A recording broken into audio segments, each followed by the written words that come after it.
Bismillah, alhamdulillah, yang saya hormati dosen pengampu mata kuliah perkembangan kognitif anak usia dini, Bapak Dr. Haji Aam Kurnia MPD dan Bapak Haji Muhammad Naufal Payrujilah BA, BSED, MPD, MED. Saya Melisa Sabrina dengan NIM 1212100038 kelas 2A Pendidikan Islam Anak Usia Dini. Saya akan mempresentasikan isi dari paper yang saya susun.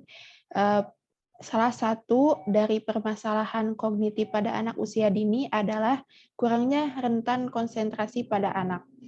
Dan salah satu cara untuk melatih konsentrasi pada anak adalah dengan melalui cara bermain.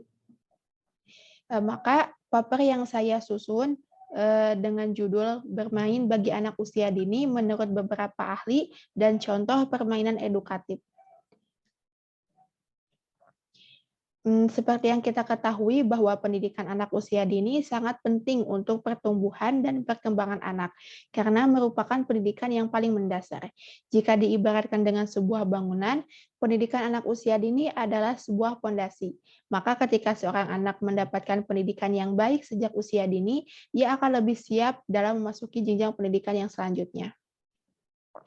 Masa kanak-kanak dari usia 0 sampai 8 tahun disebut juga dengan masa emas atau golden age, yang terjadi hanya sekali dalam perkembangan kehidupan manusia.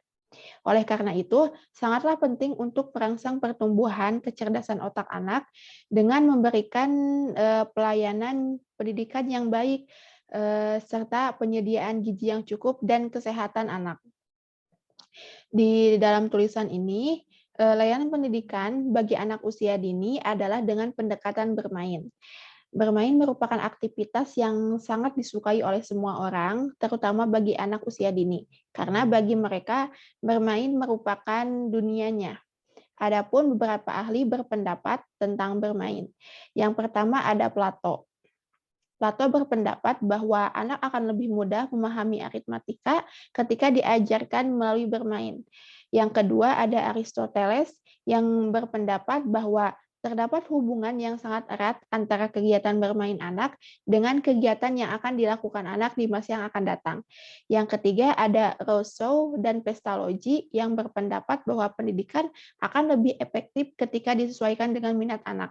Pernyataan tersebut mendukung teori Froebel yang mengatakan bahwa bermain sangat penting dalam belajar, karena bermain bagi anak adalah salah satu cara untuk melatih konsentrasinya. Yang keempat ada Herbert Spencer, yang mana berpendapat bahwa anak bermain karena mereka memiliki energi yang berlebih. Teori ini sering dikenal dengan teori surplus energi. Yang kelima ada Carl Gross, yang berpendapat bahwa anak bermain untuk mempertahankan kehidupannya. Yang keenam ada Sigmund Freud dan Erik Erikson yang berpendapat bahwa bermain bagi anak memiliki fungsi sebagai alat pelepasan emosinya. Yang ketujuh ada Jean Piaget dalam teori kognitif developmental.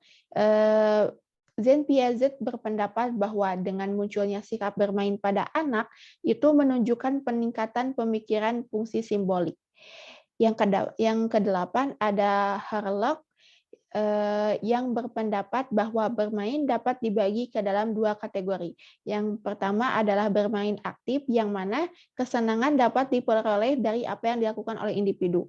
Yang kedua ada hiburan atau bermain pasif, yakni kesenangan diperoleh dari apa yang dilakukan oleh orang lain. Yang kesembilan ada Vygotsky yang berpendapat bahwa bermain memiliki peran secara langsung terhadap perkembangan kognisi seorang anak. Adapun fungsi bermain bagi kemampuan intelektual anak usia dini, yang pertama adalah merangsang perkembangan kognitif, yang kedua membangun struktur kognitif, yang ketiga membangun kemampuan kognitif, yang keempat belajar memecahkan masalah, dan yang kelima mengembangkan rentang konsentrasi pada anak. Adapun contoh permainan edukatif bagi anak usia dini, yang pertama ada puzzle, yang kedua ada bermain peran, yang ketiga ada permainan tradisional yaitu congklak.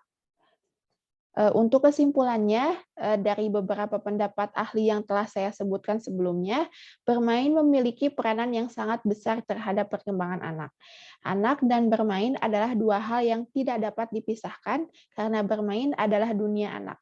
Setiap hal yang anak lakukan adalah bermain. Maka sebagai orang tua kita harus bisa memanfaatkan aktivitas bermain anak dengan pendidikan. Dan sebagai pendidik, kita harus bisa mengajarkan anak dengan hal-hal yang menyenangkan seperti bermain, agar pelajaran yang kita sampaikan dapat mudah dipahami oleh anak. Sekian yang dapat saya sampaikan, semoga dapat tersampaikan dengan jelas. Sekian, terima kasih. Assalamualaikum warahmatullahi wabarakatuh.